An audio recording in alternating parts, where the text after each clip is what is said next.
안녕하세요. 한방재활학과 전문의 신현태 원장입니다.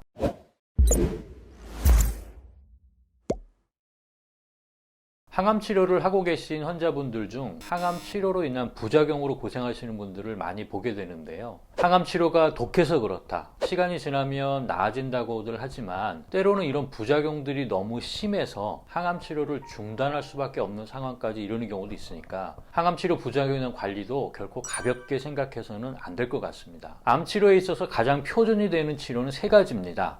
수술, 항암 치료, 그리고 방사선 치료죠. 암이 발생한 부위를 도려내고 제거하는 수술 치료, 가장 효과적인 치료라고 할 수 있을 겁니다. 그리고 수술로 완전히 제거가 어렵거나 아니면 수술로 암을 제거했더라도 남아있을 수 있는 잔존암을 없애기 위해 시행하는 항암 치료, 그리고 항암 치료와 더불어 역시 남아있는 잔존암을 줄이기 위한 방사선 치료. 이 중에서 항암 치료는 일부 초기 암을 제외하고는 아마 암 치료에 있어서 가장 폭넓게 그리고 광범위하게 사용되고 있는 방법이라고 할 수 있을 텐데요. 독성이 있는 화학약품을 사용해서 암세포를 공격해서 태워 없애는 치료라고 이해할 수 있을 겁니다. 암세포를 없애기 위해서 공격을 하다 보니까 어쩔 수 없이 주변의 정상세포들도 손상을 입게 되고 그로 인해서 여러 가지 부작용들이 발생하게 되는 거죠. 정상세포에 비해서 성장이 매우 빠른 암세포의 특성을 고려해서 항암제를 사용하다 보니까 정상세포 중에서 성장이 상대적으로 빠른 조직들, 모발이나 점막, 골수, 피부,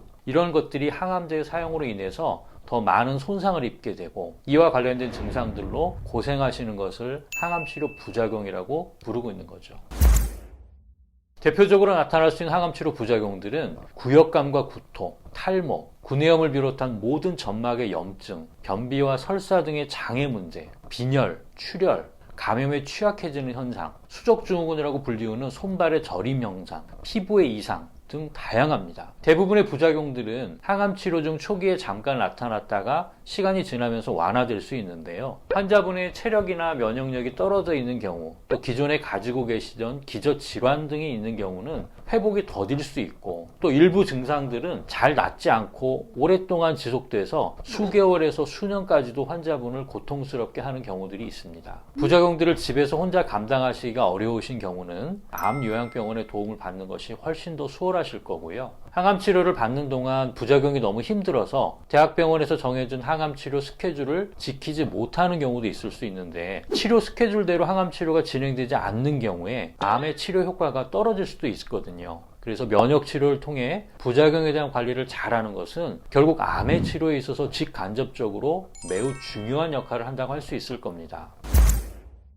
최근에는 부작용은 덜하면서 효과는 더 좋은 항암제들이 많이 개발되고 있어서 상황이 조금씩 나아지고 있다고는 하지만, 그럼에도 불구하고 여전히 많은 분들이 항암 치료로 인한 크고 작은 부작용들로 힘들어하고 계신 것이 현실입니다. 암 면역 치료는 글자 그대로 암 환자분의 체내 면역력을 높여주는 치료법, 이렇게 이해할 수 있겠죠. 표준 암 치료는 암을 직접 공격해서 치료를 하는 것이지만 환자분의 몸 또한 손상을 입게 되는 것이 불가피하다고 말씀드렸습니다. 그렇기 때문에 면역력을 높여서 암세포가 더 이상 몸을 공격하지 못하도록, 암의 성장이나 전이, 재발 등이 일어나지 않도록 하고 항암 치료의 부작용을 줄이는 것은 결국 암 치료 효과를 극대화시키는 방법이 된다고 할 수 있습니다. 암 치료에 있어서 선도적인 위치에 있다고 여겨지는 미국의 경우만 보아도 수술, 항암, 방사선이라는 암의 표준 치료 이외에도 한방, 양방의 통합의학적 면역 치료에 대해 매우 중요하게 여기고 있고, 이와 관련된 연구들도 매우 활발하게 이루어지고 있습니다. 아쉽게도 우리나라 대학병원의 경우는 아직까지는 표준 치료에만 집중이 되어 있는 상태죠. 하지만 세계적인 암 치료의 트렌드인 표준 치료와 면역 치료 콜라보에 대해서는 분명히 관심을 가질 필요가 있습니다. 다음 시간에는 한양방 면역 치료에 대해 한 걸음 더 들어가서 구체적으로 살펴보도록 하겠습니다. 감사합니다.